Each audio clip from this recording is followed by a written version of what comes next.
Hello, I'm Jeanette Roche. This is Bridge City News. Here are some of the top stories we've been following.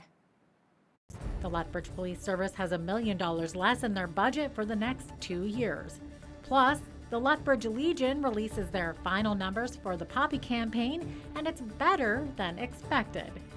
And December marks the 2-year anniversary of the detainment of the 2 Michaels in China. But will Canada see their release anytime soon?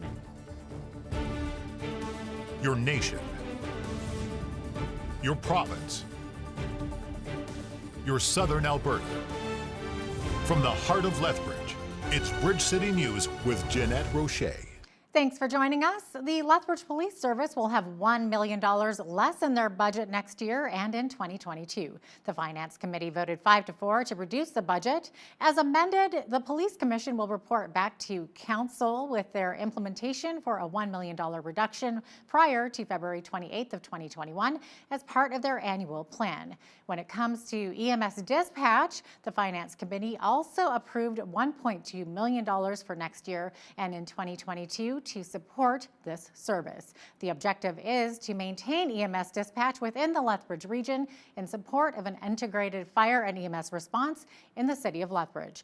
As part of the operating budget review, the Finance Committee voted unanimously for a 10% pay cut for the mayor and council in 2021. Councillor Blaine Higgin made the initial proposal at the November 16th City Council meeting. And in an effort to save money, the Finance Committee also voted to perform less snow clearing in 48 city facility parking lots. City officials say this will save the city close to $77,000 annually. Alberta's Chief Medical Officer of Health is criticizing a member of her inner circle for leaking confidential information to the media. During her daily briefing, Dr. Dina Hinshaw spoke about a CBC story tied to anonymous sources of meetings between herself and her colleagues who were developing recommendations to fight the pandemic. The story references discussions in which Hinshaw and Premier Jason Kenney's government have been at odds on some aspects of policy. Kenney has dismissed the allegations. Hinshaw has found herself at the center of a debate in the legislature over the best way for Alberta to combat COVID-19. The comments, as reported, are taken out of context, separated from the many other discussions that would have occurred in the days before and after, as part of ongoing discussions to ensure that my advice to the Premier and to the Minister of Health is grounded in evidence and considers every facet of potential discussions with elected leaders. This process has been violated. These meetings should be a safe space where public servants have candid and ongoing conversations and debates. This safety and trust are now broken. Over the past 24 hours, 1,077 new cases of COVID-19 have been detected in Alberta. Approximately 15,900 tests were completed yesterday, meaning that the provincial positivity rate currently sits at about 7%. Right now, there are 14,052 coronavirus cases in the province. 383 of those are in hospital and 84 are in ICU. 10 new deaths have also been reported in the last day. Alberta Premier Jason Kenney says he didn't order a provincial-wide mask mandate this week because he didn't want to turn rural Albertans into lawbreakers. He made the comments during a Facebook event last night when he was taking questions from UCP supporters. Kenney says a province-wide mask mandate might have encouraged people to uncover their faces in acts of defiance. His government has brought in masking requirements in major cities in an effort to slow the spread of COVID-19, but has stopped short of ordering face coverings in communities across Alberta. Some of Kenney's imposed new sweeping public health restrictions included sharply curtailed attendance at weddings and funerals. He said the goal is to slash the rate of infections and keep people alive while preventing the loss of jobs and livelihoods that threaten to make an already dire situation even worse. So the biggest and most obvious restriction is the fact that Cornerstone can only now have 10 people per service. That does include friends, family, minister, musicians. really anybody that's there invited by the family. The fortunate part is the fact that Cornerstone is not included in those numbers, so the funeral home can be above and beyond those 10 people, so our staff doesn't count. So still, though, many families, even immediate families, are looking at 10 people plus, and so it's hard for families to gather together during this time and hopefully share that time together. But you know, a lot of things that have come about from that, things like our live streaming capabilities, etc., at least bring people together that can't be together physically. The orders will be reviewed in 3 weeks. An Edmonton man has died from COVID-19 after posting on social media a series of stark descriptions of its vicious toll. Ricky Lamb, who was 40 years old, wrote on his Instagram account one day before he died that breathing had become difficult. He wrote that he would have a coughing fit every few breaths and vomited on one occasion. Lamb's family told local media that Ricky was diagnosed with COVID-19 last Thursday and died on Tuesday. His cousin says she doesn't believe he had any underlying health conditions. Well, you may have heard of this well-known elementary school principal in Lethbridge who, despite battling cancer, is inspiring the entire community. Loris Alexander spoke with Brock Higginson and his wife Stephanie Mills on one tough journey that they're conquering daily. About 5, I headed over to the kids' bathroom and was going to shower, and that's the last thing I remember. Higginson was found unconscious on the bathroom floor by his dad and his aunt. He was airlifted to Foothills Hospital in Calgary. They said it's going to look like Brock, but he's going to have a tube down his throat. And true enough, he's as handsome as ever, nice and tan from a good weekend. Yeah, the weekend before I had been working at the lake, so I was outside lots and I had a good tan. So yeah, he looked handsome as ever. He was sleeping and he had a tube down his throat. And I was able to come in right away and hold his hand. And, you know, obviously it could have been worse. They might have not found him on time, but they did. A lot of tough conversations were had, conversations no family should have to go through. I'm of that mindset. Like when I asked for a hand in marriage, I said to her dad, like, I promise I'll take care of her for the rest of my life. Like, that's what you're going to do. And so, you know, you go with the apology mode that, you know, I'm sorry that there's a possibility that I'm not going to be the one that's going to be able to do that, right? Despite the tough journey, Stephanie and Brock are fighting the good fight, inspiring people along the way. He's given me the opportunity to grow and learn during this process. And we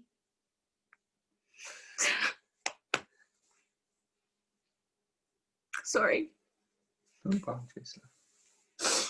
I'm not apologizing to you. Okay. Like I said, he's given me this opportunity to grow. And at the beginning, when I found out that he had cancer, I can't lose him. He's my whole world. But I know he'll do it. And the reason I know that is because he tells me every day. He tells me every day he's going to do it. And he's going to fight it. And if there is one man out here that has a purpose of living, it's Brock. For Bridge City News, I'm Loris Alexander. Thank you, Loris. The Lethbridge Legion released the final numbers for their Poppy campaign. As video journalist Micah Quinn explains, this year was better than expected, even with the COVID-19 pandemic, putting a huge question on the number of donations that would come in. The community of Lethbridge raised $98,823 for the Lethbridge Legion Poppy campaign. $1,700 was given in online donations for the Legion, and the Tap to Pay Poppy Box raised $1,735. The Legion also received $21,000 from donors through the Community Foundation of Lethbridge and Southwestern Alberta. One was from Corvan Ray for $10,000, while two others, another $10,000 and one for $1,000, also came through the foundation, but those two donors wish to remain anonymous, and we respect that. But all these individuals have strong support and respect for our veterans. Miller says that thank you cards were given for veterans as part of the Poppy campaign. And shortly after that, we had some students from the local high school here drop off some homemade cards, and they've been starting to trickle in. Here's just a couple of cards here that somebody has done up, and with a little personal message. All these efforts make a difference to veterans, especially because they are locked down. The Legion poster and literary contest deadline is December 1st. Over on the table is the only submissions we've received to date, which is, we're quite shocked. Normally we would have 300 to 400 by this time. So I would strongly encourage parents to take the time in the next few days ahead to have a student participate, and they can drop off their submission along with the entry form. For Bridge City News, I'm Micah Quinn. Thank you, Micah. The City of Lethbridge says it will be conducting a short phone survey over the next month to gather information from residents on their level of satisfaction with utility services. The survey will be conducted by city staff in the 311 contact center and includes 9 yes and no answers. It estimated that the survey should take about 5 minutes to complete, and calls are expected to be completed by the middle of December. Conducting this survey is encouraged by the Alberta Utility Commission as a way to gather feedback and identify areas of improvement. Members of the SACPA community met online today to discuss the current state of Canada and China diplomatic relations. One of the topics discussed was December, marking the 2-year anniversary that the Canadian government arrested Meng Wanzhou on orders from the United States. This resulted in the Chinese government detaining and arresting Michael Kovrig and Michael Spavor on charges of endangering state security. Dr. Gordon Holden, the director of the China Institute and a professor at the University of Alberta, says that people shouldn't expect an early release of the 2 Michaels anytime soon. In my view, unfortunately, one should not expect an early release of the 2 Michaels. This would be a wonderful thing. In my opinion, their cases are inextricably linked to the detention of Madame Meng. Until her case is resolved by one means or another, I do not expect that they will be freed. SACPA meets every Thursday at 10 a.m. on YouTube. Federal health officials say Canada now has purchase agreements with 7 COVID-19 vaccine producers.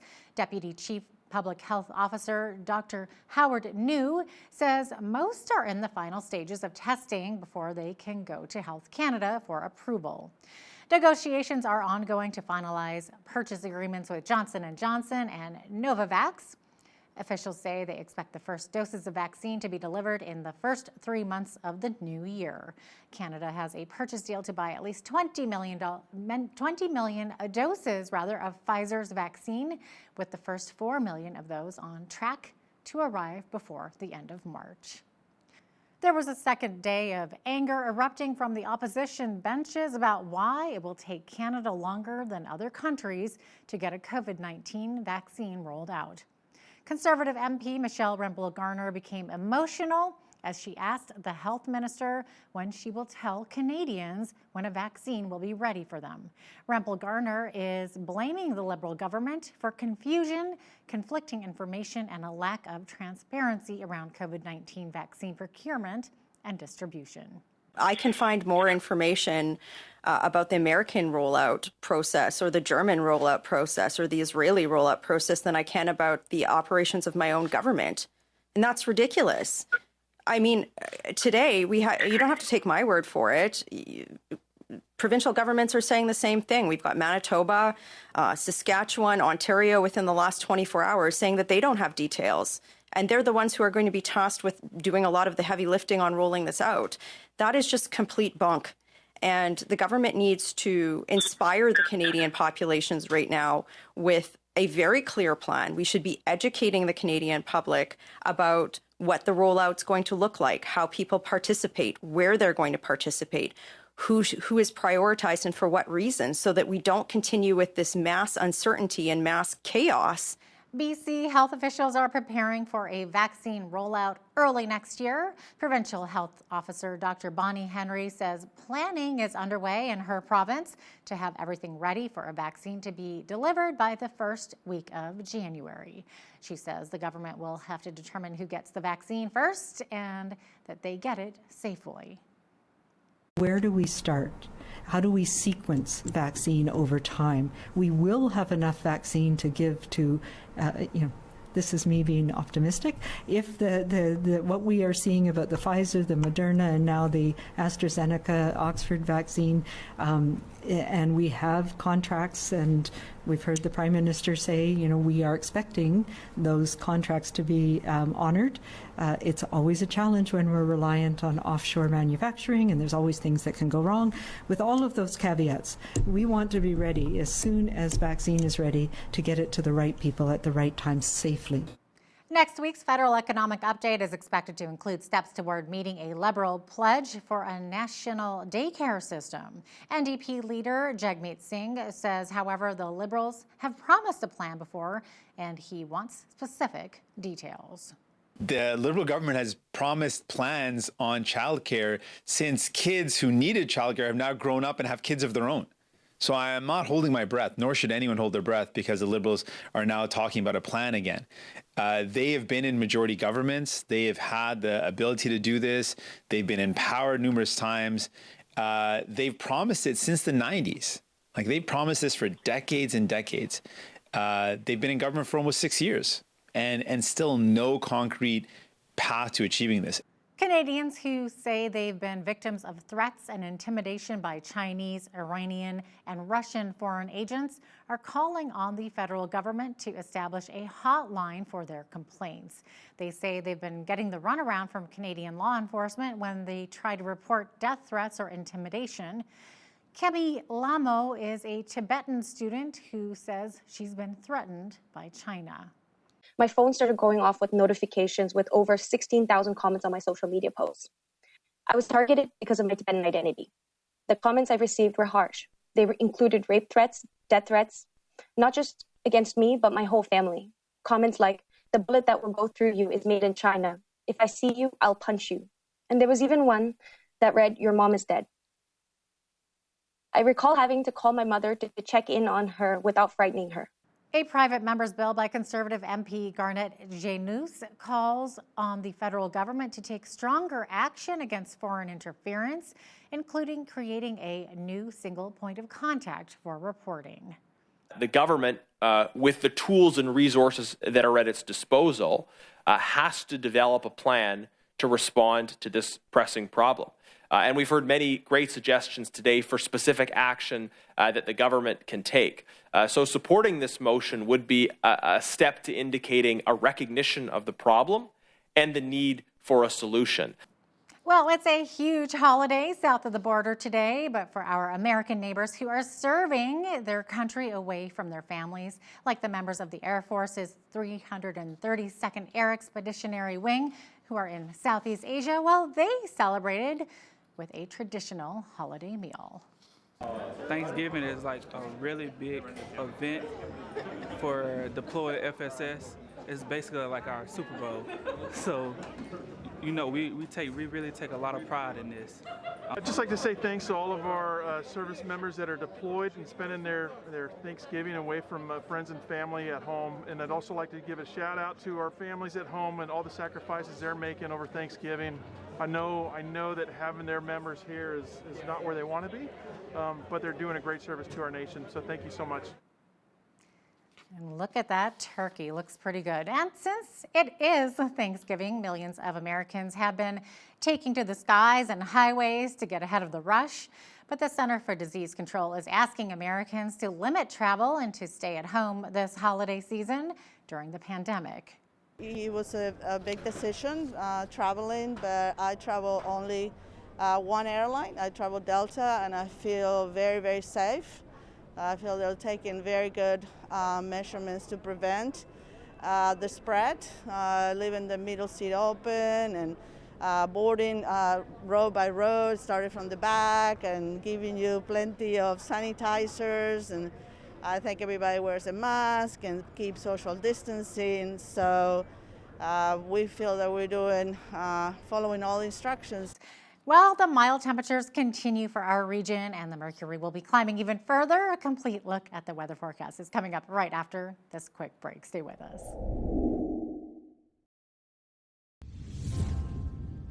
And welcome back. Here's a look at our Lethbridge weather. As we can see, well above average temperatures for this upcoming week. Into tonight, also a lot of wind, 90 km/h winds after midnight are expected. Into tomorrow as well, we could see a southwest wind coming at us at about 80 km/h would be the wind gusts at times. Sunshine though, 8 degrees is our high for tomorrow, Friday. Into the weekend, also lots of sunshine and wind. 6 degrees is our high for Saturday, 8 for Sunday, 9 for Monday with a mix of sun and cloud, and then 4 degrees expected for Tuesday, and could see the temperature rise all the way up to double digits, up to 13 degrees for next Wednesday with sunny skies. So there you go. You got sunshine and wind. With that wind comes the warmer weather. So you know what? It's a give and take. The average high this time of year is 2 degrees. We've been well above that with the Chinooks. -9 is the average low. 16 was our high temperature in 1939. And look at that. It was a chilly -34 back in 1985. So glad that we are not there now. 8:01 was when the sun woke up this morning, and 4:37 p.m. is our evening sunset, giving us right around 8.5 hours of daylight, so days definitely getting shorter. Precipitation expected tomorrow in Vancouver and Victoria. Victoria could see quite a bit of wind in the Harrow Straits as well. 10 degrees the high there, 9 degrees in Vancouver, 2 degrees the high in Edmonton, and 7 expected to be the high in Calgary tomorrow with sunny skies. Calgary could see quite a bit of that Chinook wind as well. As we look to the rest of the prairies here, mainly sunny skies in most of these areas and lots of wind as well. 1 degree the high in Saskatoon, 3 in Regina, 2 degrees is the high in Winnipeg. Winnipeg could see some wind gusts up to 50 km/h tomorrow. Now, as we look further east here, mainly cloudy skies in Toronto tomorrow, high of 4 degrees. Ottawa is under a fog advisory this evening. It should be dissipating in the morning. They could see a bit of showers tomorrow as well. 6 degrees the high there. Montreal could see some showers tomorrow as well with a high of 6 degrees. Now, Fredericton could see some freezing rain in effect this evening and into tomorrow. Tomorrow also a chance of showers there. 12 degrees the high, 13 the high for Halifax, 14 for Charlottetown under very cloudy and rainy skies as well. St. John's could also see a chance of showers tomorrow with a high of 10 degrees. So there you go. That is your forecast.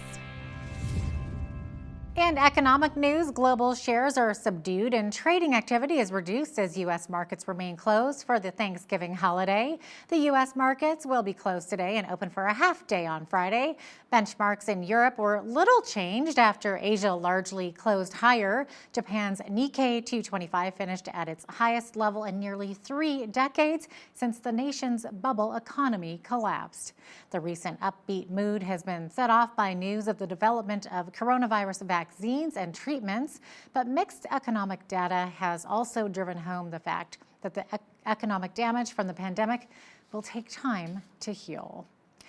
The easing of the COVID-19 restrictions meant fewer businesses closed their doors in August. Statistics Canada says there were 34,126 business closures in August, a 2.7% decline from July and 14.2% lower than prior to the COVID-19 pandemic in February. StatsCan says the decrease may also be attributed to the fact that businesses that were least able to adapt to the pandemic had already closed up shop. Now, here's a look at today's markets. The TSX was up 38 points on the day to 17,351. The Dow was down 173 points to 29,872. The S&P 500 was down 5 points to 3,629. And the Nasdaq was up 57 points to 12,094. West Texas Intermediate Oil was up 80 cents to 45.71 US per barrel. Natural gas was up 6 cents to $2.96 US. Gold was up $8.24 to $1,815 US an ounce. And silver was up 6 cents at $23.42 US an ounce. Wheat is at $272 per metric ton. Barley is at $274. Canola, $577. And corn is at $293 per metric ton. Live cattle were up 20 cents to $111.38. Feeder cattle were up $1.58 to $140.18. Lean hogs were up 88 cents to $66.18. And the Canadian dollar was down slightly over the past 24 hours to 76.81 US.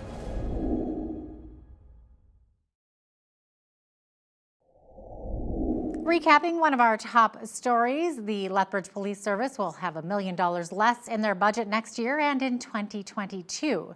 The Finance Committee voted 5-4 to reduce the budget. The Police Commission will report back to Council with their implementation for a $1 million reduction prior to February 28th of 2021 as part of their annual plan. COVID-19 has created a rise in emotional and domestic violence. That's according to psychologist and best-selling author Dr. Greg Jantz. We speak with him next, but first, here's a look at what's happening in and around your community. Here's your Bridge City News community calendar. The Lethbridge Police Charity Check Stop is taking place on Saturday, November 28th in the NMAX Center parking lot beginning at 11 a.m. They're collecting new unwrapped toy donations for the Lethbridge Family Services Angel Tree, along with non-perishable food items for the Lethbridge Food Bank. Come out and help make someone's Christmas extra special this year. For details, visit lethbridgepolice.ca. Shop of Wonders is looking for volunteers beginning in December to help bring some Christmas cheer to families who need a special something this year. This is a My City Care initiative through My Victory Church in Lethbridge, which helps to give people hope and a hand up. Volunteers will wrap gifts, entertain kids, and assist with other tasks. To learn more about this opportunity, call Carol at 403-942-1378 or email carol@myvictory.ca. The Ho Ho Holiday 5K is the most festive fun run in Canada. Combining the magic of the holiday season with community engagement and fitness, this fun run helps raise funds to support Make-A-Wish Canada. Each registration includes a Santa suit, finisher's medal, a holiday treat, and timing app. Beginning November 25th until December 31st, you can join thousands of Santas virtually across Canada, spreading Christmas cheer and helping support Make-A-Wish Canada. For more information, visit hohoholidayfivk.com. And that's your Bridge City News community calendar. The COVID-19 pandemic has had an impact not only on our physical health, but also our finances and our emotional health. One of the spinoffs is an increase in domestic violence, which according to some sources has doubled during lockdown. These instances of intimate partner violence are the result of a number of factors, including stress, tight quarters, and financial trouble. In some countries like the UK, the number of calls to hotlines has increased by as much as 700%. Today's guest is Dr. Greg Jantz, a psychologist who specializes in depression, stress, and anxiety disorders at his world-renowned The Center, a place of hope in Seattle, which is one of the top facilities for treatment of depression in the U.S. Dr. Jantz joins me now via Skype from Edmonds, Washington. Dr. Jantz, welcome back to the show. Oh, it's good to see you. Good to be here. Yeah, what an important topic we have. Oh, you're telling me. Now, you say that these statistics should be of no surprise to anyone, and that the COVID restrictions have played a role in the increase that we're seeing in domestic violence. Maybe talk a little bit about that. Yes, we're seeing an increase in three things. One, anxiety levels everywhere are at an all-time high. That's incredible. And we know that depending on where you live, even medication for anxiety is a little short supply. We also know that depression's at all-time rates. So really, we could say we have an epidemic of anxiety and depression within this pandemic. The numbers are increasing. With that is the increase in suicide and suicide attempts. Now, what we know is confinement, I'm going to say confinement, over a period of time, there's been a lot of chronic stress the last 6 months. We've seen issues such as domestic violence, abuse, emotional abuse. This is not talked about as much, but what we're seeing is it's way up as well, and we need to talk about it. Yeah, now even before the pandemic, the rate of depression was on the rise, right? But you believe that there's a link between domestic violence and how people learn to cope under stress, right? Particularly in these times. That's right. The stress has been chronic for over 6 months, and that chronic stress has been layered with a number of, well, uncertainties. There's been certain unrest. There's been, I call it a pandemic purgatory. People are not happy where they are. They can't go back, don't want to go back. And looking ahead, there's so many unknowns. And so anytime we have, if you will, confinement, isolation, restrictions, really oppression, we see an increase in addiction. So depending on where one lives, what we know is alcohol sales are certainly way up. Now, in certain areas, alcohol sales are up 500 to 600%. So I did a little personal experiment. I asked the checkout at a grocery store. I just said, hey, I leaned over the plexiglass. I said, what's your number one seller right now?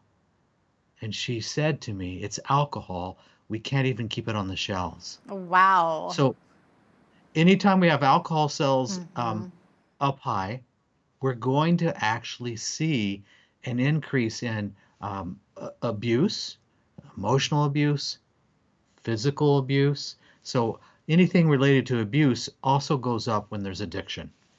Yeah, absolutely. Now, I know that you counsel a lot of victims of abuse, but I would imagine you counsel also people who are using violence or abuse as a coping mechanism. So what do you tell these people? How do you turn them away from inflicting abuse and turn them towards the right coping mechanisms? And what is the right coping mechanism under the circumstances we're in right now? I know it's a loaded question.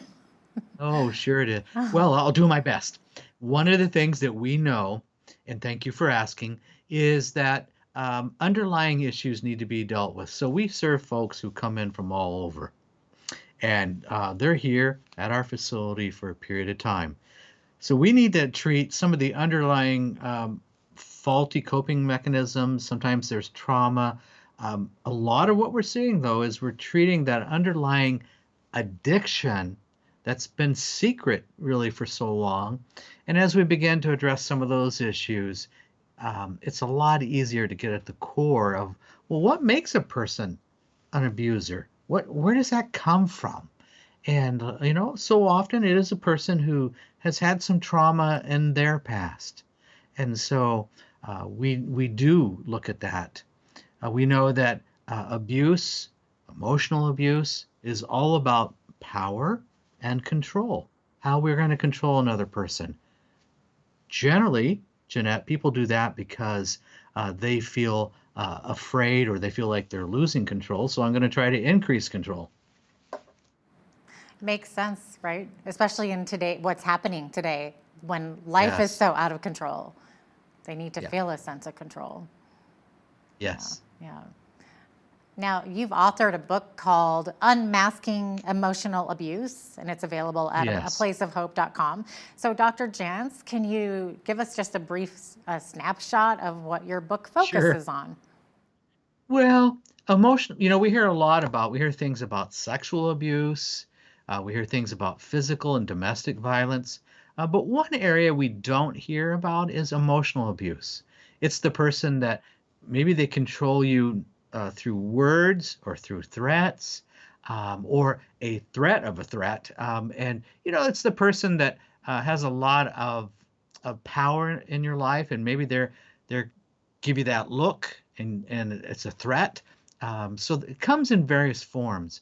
So when I say unmasking, a lot of times we need to look at, well, what are the different forms that emotional abuse can be? Sometimes we think of just name calling, and it's so much more than that. So we need to have our eyes opened to what is emotional abuse, and then we can move on to, okay, now what do I do? Can you maybe give us an example of what emotional abuse looks like, or maybe what the definition of it is? Sure. Emotional abuse, if I was just to define it, it'd be to be treated unfairly and unjustly over a period of time. Now, it's not a one-time event. We all make mistakes. We might explode and we say something we regret. The healthy response is to say, wow, I am so sorry. Um, and would you please forgive me? That's a healthy response. But the emotional abuser just keeps doing those things without any remorse. So one form, I was just talking to somebody the other day, and she said, one of the things that my father said to me over and over and over growing up is, why can't you be more like your sister? Look at her. And there was constant comparison. And that was a message. The message is, you're not good enough. Look at how great your sister is. You're not good enough. And so that message over time ends up having an effect of really being emotionally abusive, because it's undermining your self-worth, your self-esteem, and it's cunning, but over time it does teach you that something must be wrong with me. Wow. Do you think that emotional abusers realize what they're doing? And do they realize that it's hurting the victim? There's two types, if I put two general camps. There's an emotional abuser that they're just kind of being that way because that's how they were treated. They learned it well. And so they've just continued that pattern. And with proper intervention and help, they can really learn to change that. And maybe they don't even realize how destructive they are. Then the other emotional abuser, they know, and their goal is to create harm. Their goal is to create destruction and to control you. Their intent is harm. And so they know what they're doing. That's scary. Now, in your book, you say that physical and sexual abuse are always accompanied by emotional abuse. Can you explain this? Yes. Well, what we know is if you're ever a victim of sexual abuse, you have been emotionally controlled. If you've been a victim of physical abuse and you've been hit, there's a lot of emotional abuse that's packed into that. But what we don't usually look at is that emotional abuse can stand alone. Maybe you were never physically abused, maybe you were never sexually abused, but you grew up in that environment of name calling, that environment of comparisons, that environment of put downs, and over time that was fairly abusive. So emotional abuse can stand alone. Sometimes we make excuses for it. For example, we go, oh, that's just the way he or she is. That's just the way they are.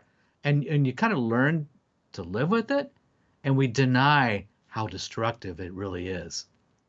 Now, how can we uncover and confront emotional abuse? Well, we're going to uncover it by really opening our eyes to it. And that's why in the small book, Unmasking Emotional Abuse, I actually outline, here's some things to look for. And then there's a few strategies that can be helpful depending on the emotional abuser. There's times where we have to actually physically separate. It's so bad that we need to separate ourselves out away from that emotional abuse.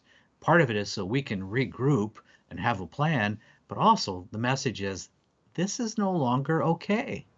And it's so easy to fall into that victim role where I'm just a victim, I allow it, and I make excuses for it. So my book is about how to empower you because you're no longer going to be the victim. Sometimes we need help. Sometimes we need somebody to stand alongside us, tell us the truth. Times we need an emotional protection, a shield of protection from all those fiery darts. Yeah, absolutely. Now, is it possible that some people see abuse when there really isn't any? Well, I think we can develop this hypervigilance. It's like I'm so sensitive. And if I have a lot of hurt and resentment in my life, I might misread things from people. I'm hypersensitive.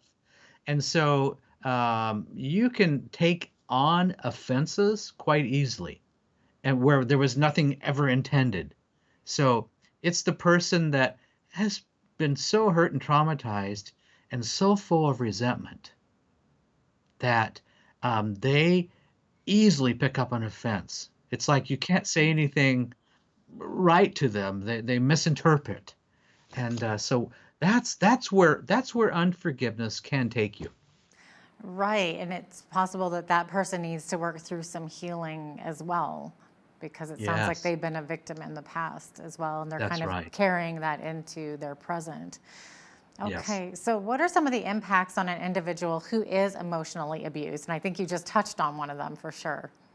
Well, one effect will be they will suffer from depression. I'm living in a depressed state, so they will live in depression. The other, simply put, is they're going to live with a lot of anxiety.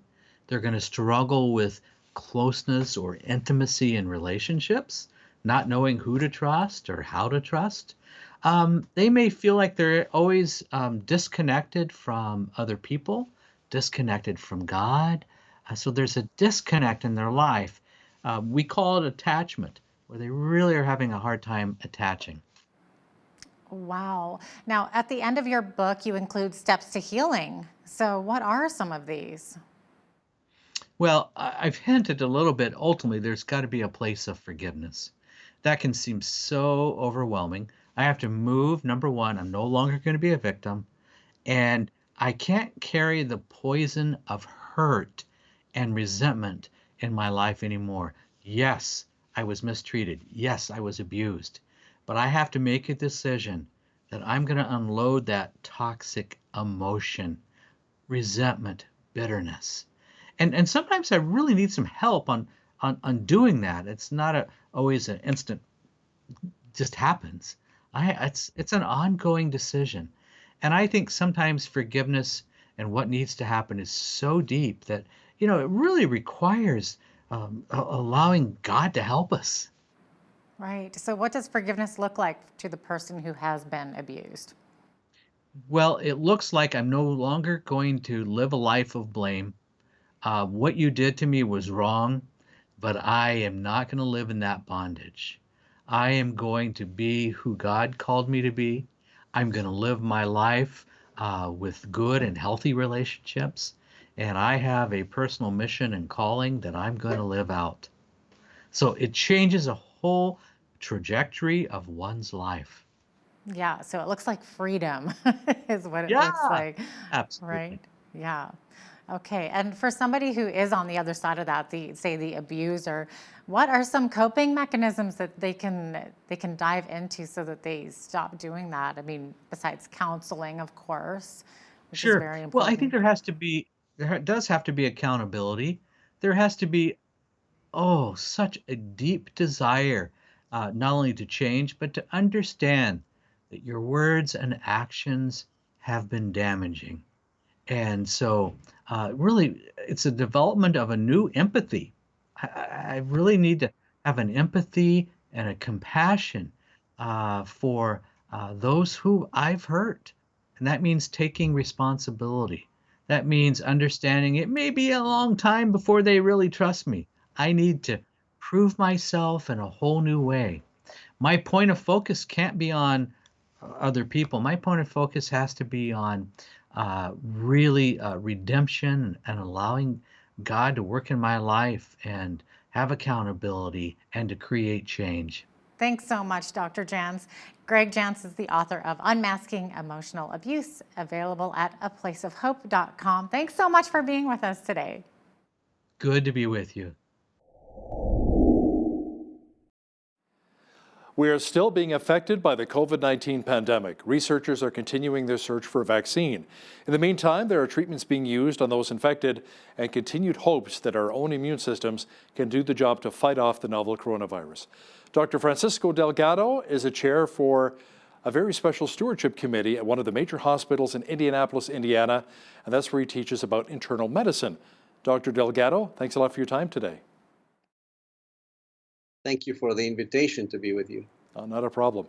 Now, when you first heard of COVID-19, what were your thoughts and what did you think about the symptoms and the virus as a whole? We had a little bit of background from the first coronavirus that was called SARS, SARS #1, which I think you were closer to, because you had some cases up all the way to Toronto.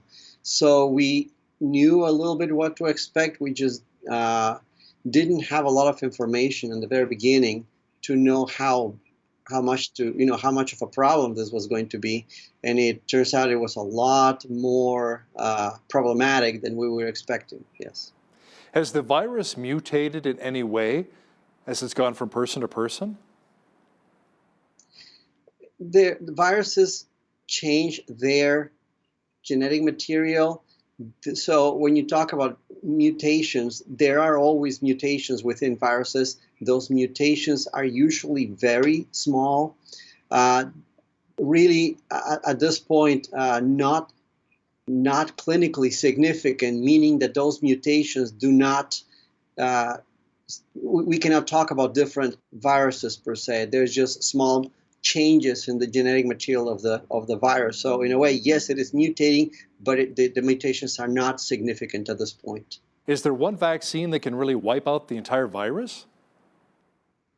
We hope so, but it's not here yet. So Dr. Delgado, what treatments are they currently using on patients that have extreme COVID-19 cases? So the severe coronavirus cases are the ones that essentially land in the hospital, that require significant amounts of oxygen for people to survive. And unfortunately, we don't have that many treatments. So far, we know that steroids can help some people. There has been an antiviral that was given what we call an emergency use authorization. The latest articles that are coming out are not very optimistic, because they don't seem to have the benefit that we were hoping that they had. So we really are very limited on the treatments that we have for coronavirus at this point in time. That's why we are trying to look for other alternatives that could help us treat the virus in a more effective way. Now, in a recent article, you stated that researchers are making progress by mimicking the immune system's operation, highlighting the elegant and sophisticated design of the immune system. Can you explain? Sure. The way that the body attacks virus or controls viruses is this way. The body will produce something called antibodies, which are proteins. And these proteins will bind to the virus and essentially render it inactive. That is the way that the body essentially protects us against viruses. One of the principles behind using what we call convalescent plasma, which is another possible treatment modality, is essentially that we collect the antibodies from a person who has recovered from the coronavirus. We isolate the portion of the blood that has those antibodies, and then we transfuse it to patients that are infected with the virus, hoping that there are enough antibodies that will bind the virus and render it inactive. Unfortunately, we haven't seen a lot of good data also from this kind of approach. So one of the things that we are trying to do is to see if companies that have isolated those antibodies, which are called neutralizing antibodies, if we're able to find the right antibody and give it to a person that is sick, then those antibodies will bind to the virus and essentially render it inactive. Can you offer up a better understanding of how bodies are designed to literally combat viruses using something called sentinel cells? Yes, the immune system, I gotta tell you, it is extremely complicated. And the way that essentially this happens is once you are exposed to, let's say, a virus, a bacteria, there are cells that will recognize that something is not supposed to be there. Those cells will essentially attack that pathogen. They will break it down into multiple small pieces. They will essentially sort out which pieces of that pathogen can be useful or can be the Achilles heel of that pathogen. And then they present those portions, those pieces of the pathogen to other cells and tell them, listen, this is what you're going to be looking for, so mount a response against this kind of a pathogen. Okay, is this kind of structure if you see it around the body. So Dr. Delgado, as much as we know about other viruses, what's the unique challenge when it comes to COVID-19 specifically? What sets it apart? Yes, the challenge is, first of all, a time-wise challenge. The more we go through this pandemic, there is going to be a lot more deaths, number one. We will find some alternatives to combat this virus in the future, but this is really more of a time, a race against time. If you take, for example, another virus like the HIV virus, right now we have been able to produce a lot of medications that control the virus very well, but it has taken us more than 30 years to get to this point. Of course, the death toll from HIV is very high. So we're facing the same scenario with a virus that is actually killing people in a much faster way than HIV. So that's why the challenge is more a race against time at this point. Now, when it comes to the virus, doctor, living on things like a piece of paper or maybe metal on a door handle on a car, or if you go to a clinic, how long does it actually live and how does it survive? Yes, it depends on the surface that you're talking about. There are several studies that put out, there's anywhere between 1 and 8 hours, depends on what kind of a surface you are considering. Despite the fact that the virus lives for several hours on surfaces, it doesn't seem to be the main route of transmission. So you could be touching stuff that is contaminated, but unless you put that stuff directly in your nose, in your mouth, in your eyes, then really the chances for you getting infected are going to be rather low. So, I mean, if we're social distancing or physically distancing 2 meters apart, about 6 feet, plus having the masks on, chances are we're not going to catch the COVID-19 virus. That is correct. That is correct. Distancing and protection of eyes, mouth, and nose is very important to prevent transmission. So, doctor, in your opinion, will the virus ever be completely eradicated, or will we have to learn with it, like you mentioned earlier, like with SARS or maybe with the flu? That's a very good question, and it is very difficult to tell at this point in time. The first SARS coronavirus 1, for unknown reasons, essentially disappeared from the face of the earth. So we have not been able to, to find that same virus right now. Will that happen with this coronavirus? It doesn't sound plausible because it's already all over the place. A possibility is that this virus will be living in a small percentage of the population in areas of the world, throughout history, really. We don't know yet, but that is a very interesting question. We don't have an answer yet. As a medical doctor that has had so much experience working with viruses, what motivated you to conclude your article by saying that our bodies speak loudly about the exquisite design of our immune system and that we are fearfully and wonderfully made? Monoclonal antibodies, what we're trying to use to fight this virus, is actually mimicking something that the body does, which is essentially manufacturing antibodies that are going to inactivate the virus. The interesting part is that our body takes only days to manufacture these antibodies, whereas it's taken us months to even get something that we can try on people safely. And this effort has involved multiple researchers throughout the world. So multiple minds essentially trying to mimic what the body does. It essentially speaks of a fascinating amount of design of the immune system. As a Christian working in the field of infectious diseases, how has that really impacted your faith? And how are you able to harmonize your faith with science? Yes. This is a question that has a lot of aspects to it. Part of the issue with infectious diseases, you could say is part of the issue on why people get sick and what is the issue with suffering? How come they're suffering? So we could go on that side, but essentially my role, my calling has been to help those people that are suffering. I like the idea of infectious diseases, and the reason I became an infectious disease specialist is because it has a very tangible impact.